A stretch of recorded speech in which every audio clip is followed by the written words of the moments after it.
Croeso nôl. Wel, oedd y gwersi Cariad iaith bellach ar ben. The Cariad iaith lessons were now finished.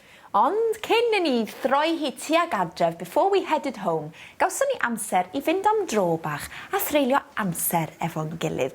We had a little bit of time to go for a walk, spend some quality time together and see some of the area. Gwyliwch hon.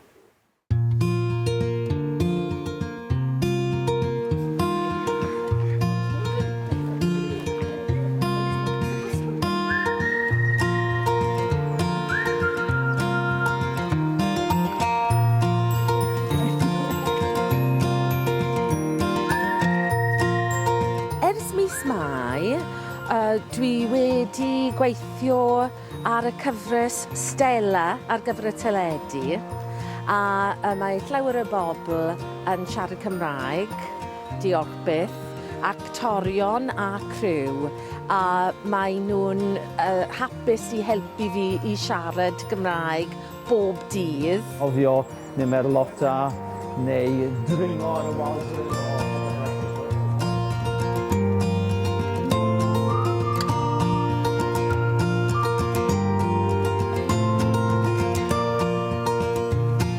At my Cainion, I'm able to grando Radio Cymru, and so I listen grando a Pêl-droed, Cardiff City, of course, and so I'm listening in the cars I'm driving around.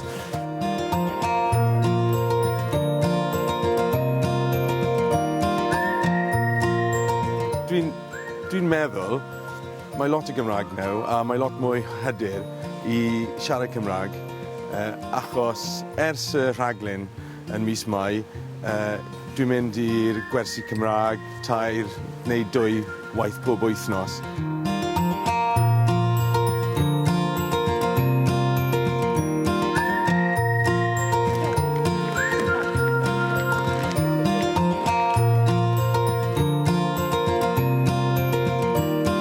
Dwi wedi wneud dosbarth yn y BBAC and I've been struggling a little bit and not feeling like I was really getting there and losing faith a little bit.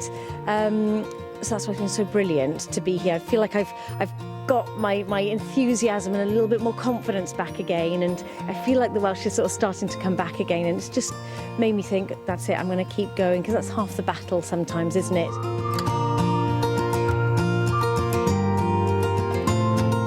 Try to deall, no, darllen a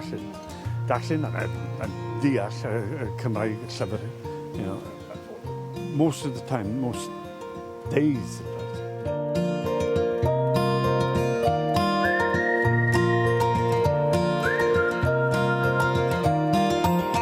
Straight after we finished Cariad, I just thought, I need a bit of a break from this, and didn't do anything all summer.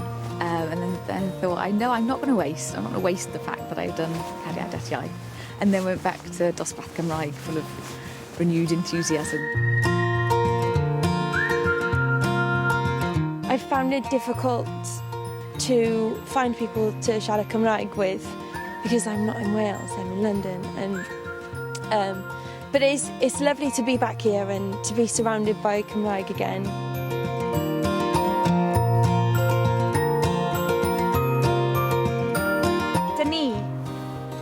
Eisiau dweud diolch I chi. Mae wedi bod yn hyfryd eich gweld chi eto. Byddwn ni'n eich cofio chi am beth. You're like little cerrig yr orsedd yn ein meddyliau ni. Felly, dyn ni wedi cael lot o hwyl ag aduniad reunion neis iawn yn do. Wedi cael amser bendigedig. Ac nawr bod ni'n gorffen, dim ond un peth sydd ar ôl, sef canu! Dyn ni'n mynd I ganu hwyl fawr ffrindiau. Felly ni ddweud hwyl fawr wrth ein ffrindiau ni sy'n gwylio. Ffrindiau sy'n gwylio. Felly, barod? Ti eisiau pitch fo Wyn? Na, mae'n iawn. Ia? Y maestro. Hwyl fawr ffrindiau, hwyl fawr ffrindiau, hwyl fawr ffrindiau, mae'n amser dweud hwyl fawr. Tŵrlwna bantani, bantani, bantani, tŵrlwna bantani, mae'n amser dweud hwyl fawr.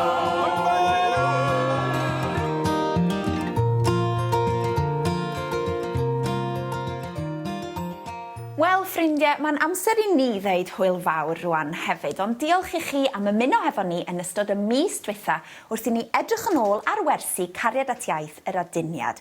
Thanks for keeping us company over the last month as we reminisce over happy times yn y dosbarth Cymraeg. Yndi, mae wedi bod yn hyfryd ac yn emosiynol hefyd, a so ni'n licio diolch i'r celebs am fod mor bositif yn ei hymateb i'r gwersi a'r profiad I gyd. Rwan cofiwch, yn y Gwanwyn, mi fydd Cariad at iaith yn ôl. Yay! Felly, rhywbeth I edrych ymlaen ato fo, ond yn y cyfamser, pob lwc I chi efo'ch dysgu. Hwyl fawr. Hwyl fawr.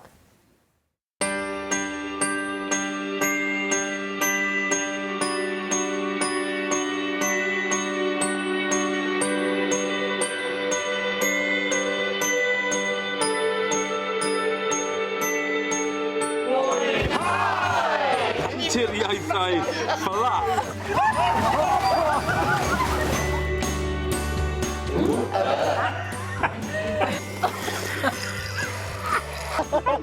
Bore da!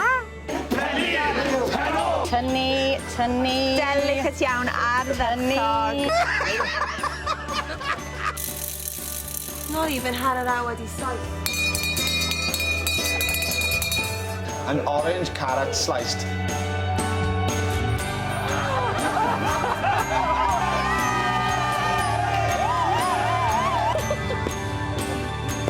Can I go home now?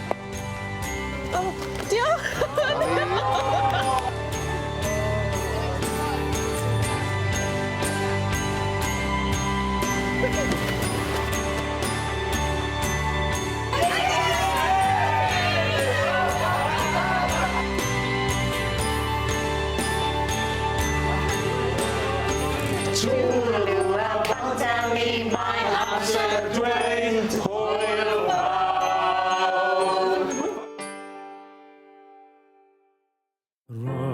Rydym ni ar ddiwedd wythnos yn y gwersyll ger y llun.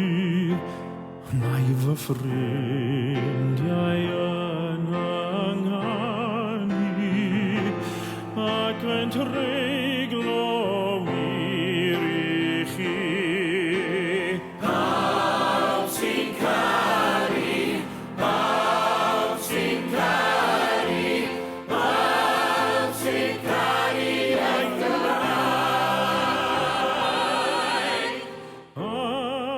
Sy'n caru'r iaith Cymraeg.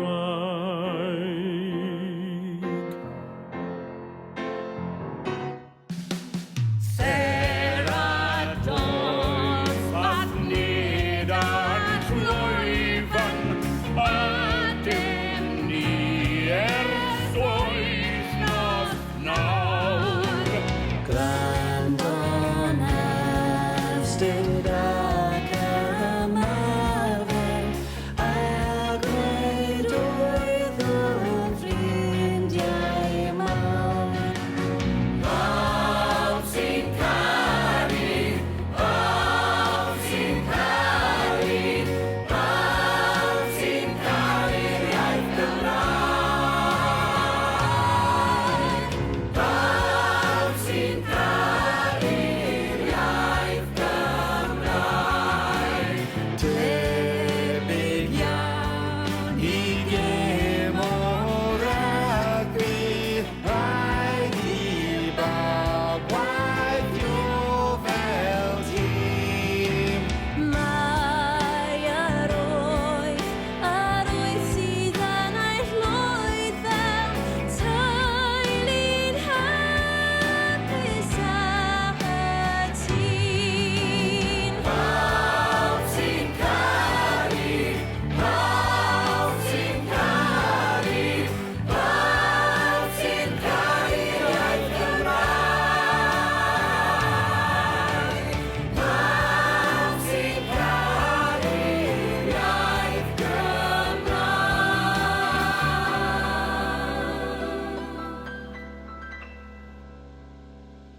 Pawb sy'n caru